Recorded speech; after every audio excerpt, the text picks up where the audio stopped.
My name is Jen, and I am on a journey in order to break free from the destructive patterns of disordered eating and in order to embrace a nourishing lifestyle.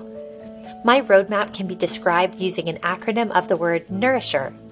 So I'm doing daily video blog posts in order to encourage you, equip you, and keep you up to date on my progress. If this content is helpful or encouraging to you, please consider subscribing, hitting that like button, and sharing with others.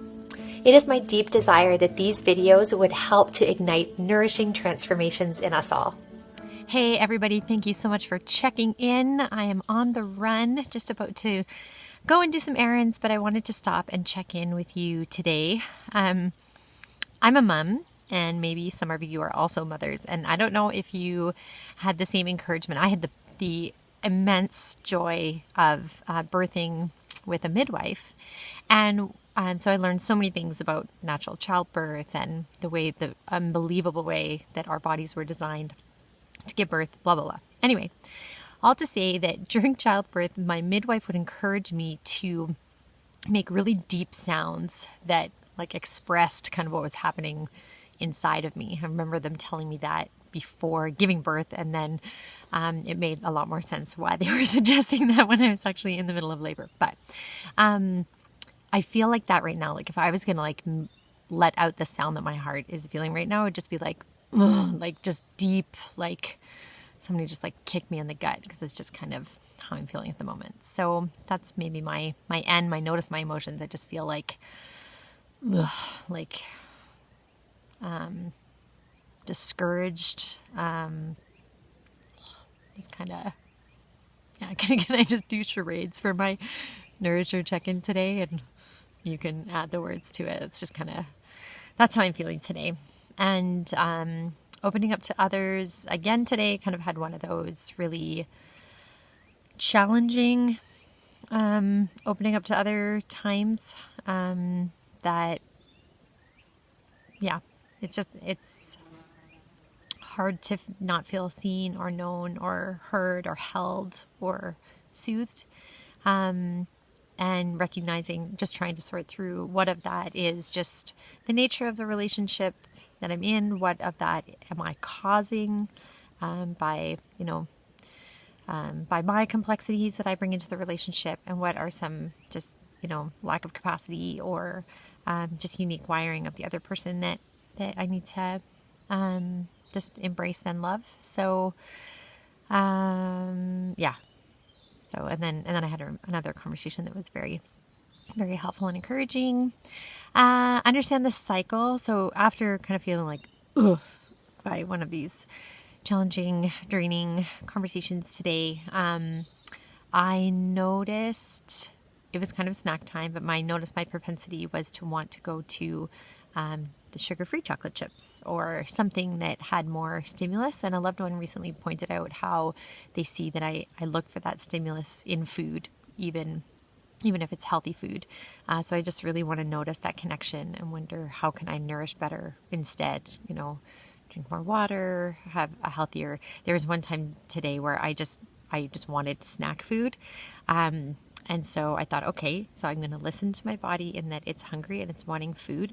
But I made curry chicken salad, and put it in celery, and ate that instead. So it still diminished the craving, but I'm just trying to change what my body's demanding. Yeah, but definitely know that I'm at risk of jumping on that cycle at any minute.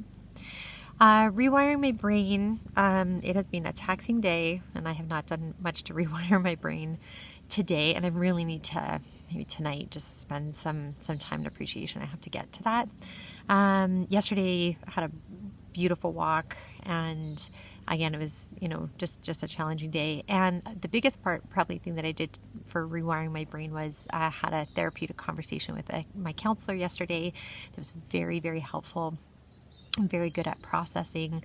Probably the biggest thing, my takeaway that I've been pondering from that, is my counselor pointing out the fact that whenever there's hope or something that we love or desire, very close, almost like the other side of the coin, is fear that we'll lose that thing, fear that we'll lose that relationship with that person. And so, yeah, just contemplating how close those two, how close hope and fear are related, and what does that mean, and how do I process that, and how do I bring both the hopes and the fears into relationships. And so just starting to see the tip of that iceberg.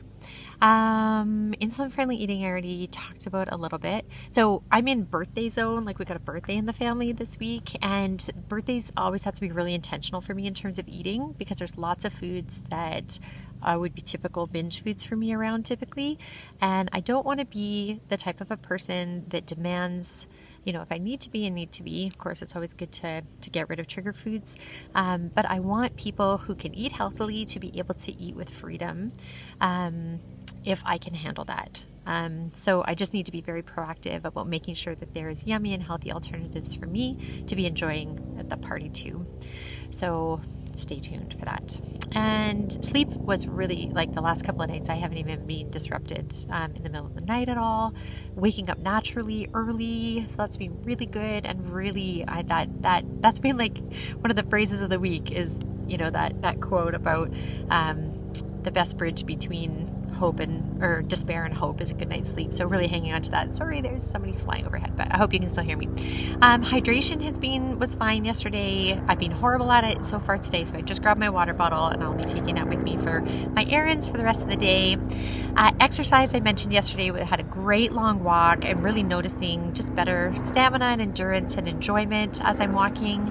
And my reward is to wish that this plane would go away so you can hear me, but anyway, I need to sign off. I need to go do my errands. But I hope that the reward is, I would like one of the rewards to be a greater sense of security, a greater sense of security, identity, and self-esteem. That's what I hope for, that I would know who I am, that when attacks to that identity come, that I could have a greater sense of humor about it, but just be really confident in who God's made me to be, flaws and all.